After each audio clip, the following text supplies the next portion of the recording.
Now you won't know what I'm talking about. I do apologize, first of all, if there's any glare. I hadn't realized that I would be under these conditions. The second thing is me being the first person to try to use PowerPoint here. You can expect that this will be a disaster. As we begin, I want you to do two things just as we start. I forget what my thing is called, but it's the last one on the page if you want to look at actually what I'm talking about. But I want you to, first of all, call to mind some people who are not here. The people who were your mentors, they were your elders, the people who brought you into the place that you are. And I invite you to call them forward because I really do believe that they are the people who can help us journey to where we have not yet gone and where we can sometimes be afraid to go. Second thing is I want you to think about the people who are here in the room. And now just take a look at the people in the room for a sec. What do you notice?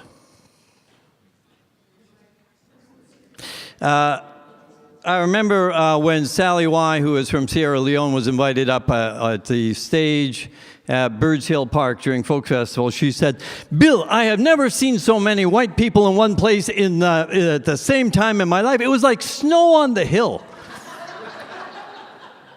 I want to talk a little bit about some of my own experience. I am currently doing some research into the nitty-gritty of interculturalism. It grows out of our experience at Knox there we go. That's not going to work.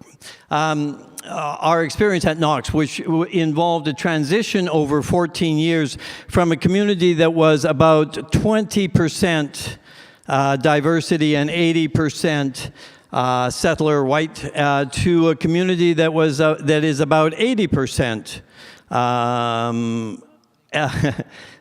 visible minority, newcomer, and about 20%. And so in that process of transition, we had an opportunity to experience a whole lot of things in terms of difference.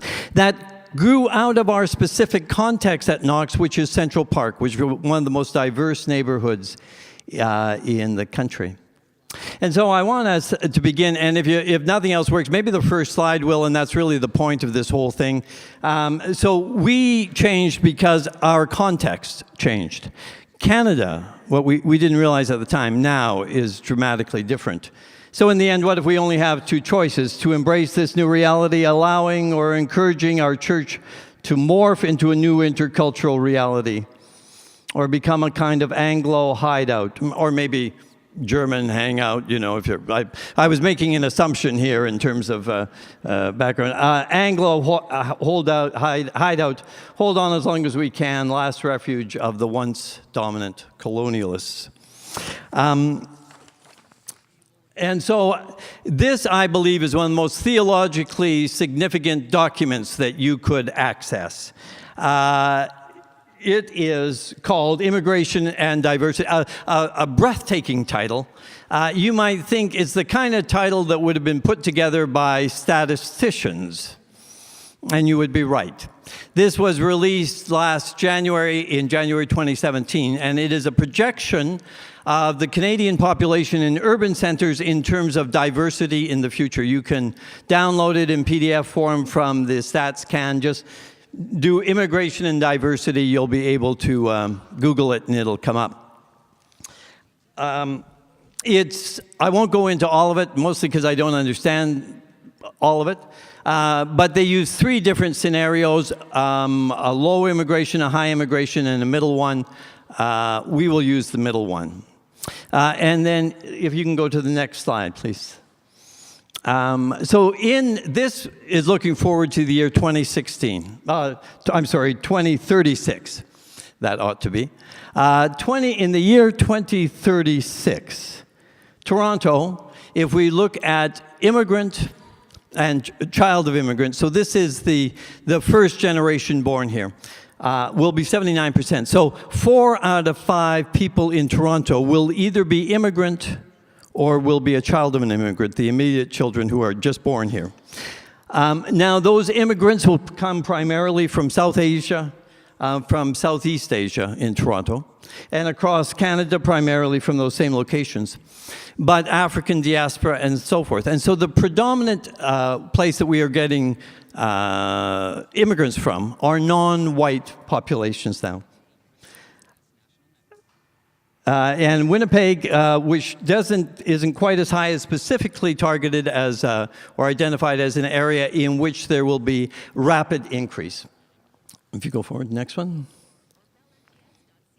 And similarly, if you look at in the year 2036, not 2016, Toronto will be about 68% visible minority. At what point do we drop the minority, you know? And Winnipeg is 48%. This does not include First Nations. They are not included in that population. There's another study 5 years earlier that looks at projections of Aboriginal or Indigenous populations. And so if you add to that, Winnipeg is projected to be about 13%. I'm surprised it's not higher, but First Nations. So then you come up with something like 60%. So next. Now, in terms of our history, for most of the 20th century, we grew through fertility.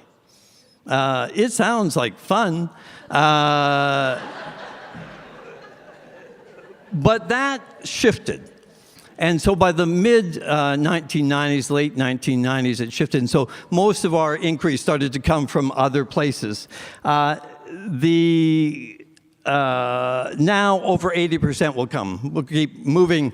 We're not going to get very far into this. Go, quick. So how does the church grow? How does it move forward? I want to invite you to be, since the person is standing, we have very little time, move to the next one. Move to the next one. If we are intentional about changing, we want to actually say we won't grow the same way. We want to I encourage you to be intentional about what kind of welcome do you want to provide. We can go through them, but if we go to the last two, the first ones are saying basically, go to the next slide. We can look at genuine welcome, which is what Catholics often talk about as radical hospitality. It says, I accept you as you are. To be a part of us as we are. There is one further, which is to say deep welcome.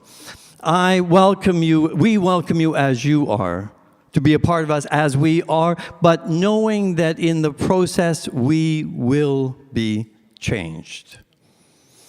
And I think that's probably given that thing. Are we up? That's it.